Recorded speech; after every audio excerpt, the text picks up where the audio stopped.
Here's the script, 830 words within target range. In 1996, a neuroscientist working in a Manhattan lab traced a signal moving through the human brain 12 milliseconds faster than conscious thought. And neuroscientists still cannot explain how that signal convinces the rest of you after the fact that the decision was yours all along. His name was Joseph LeDoux. His lab was at New York University. He was mapping fear, using rats, wires, and a stimulus that shouldn't have mattered.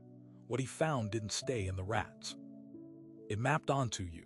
Somewhere behind your eyes in a structure the size of an almond sits the amygdala. It doesn't wait for your permission. It doesn't wait for the rest of your brain to finish thinking. And in LeDoux's data, it was already finished before you knew there was a decision to make. Here's the first anomaly. A threat enters your eyes or ears. Normally, you'd assume the signal goes to the thinking part of your brain first, the cortex gets analyzed, and then a response gets ordered. That's not what happens.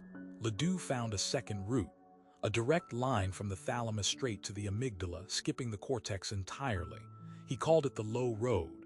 It takes about 12 milliseconds. The high road through the cortex, the one that actually knows what it's looking at, takes 2 to 3 times longer. Your body is already moving before your mind has an opinion.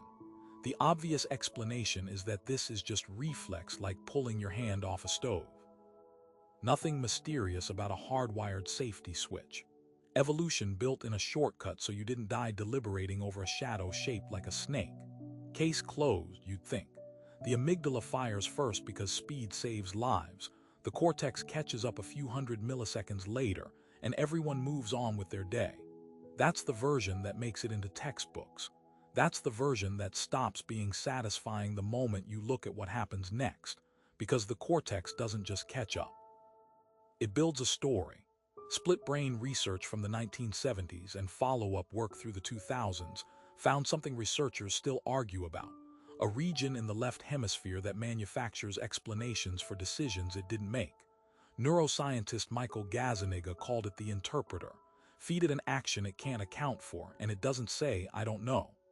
It invents a reason instantly, confidently, and wrong.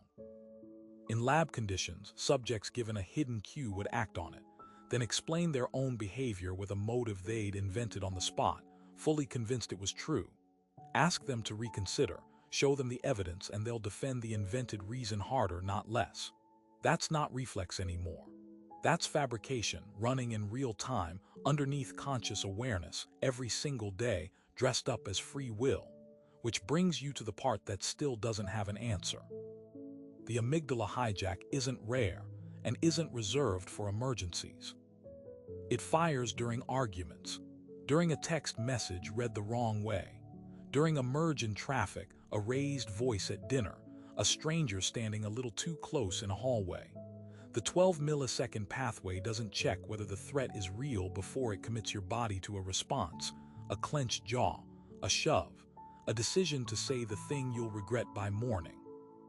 Brain imaging studies since the early 2000s have shown the same signature every time. Amygdala activity spikes and peaks before activity in the prefrontal cortex. The part responsible for judgment even registers the event. And once it fires, the interpreter goes to work, backfilling a justification so seamless you'd swear under oath that you chose it. Neuroscientists can watch this on a scan. They can time it in milliseconds. What they cannot do, not LeDoux, not the labs that followed him for 3 decades, is find the point in the sequence where you could have stepped in. There's no gap wide enough for a warning.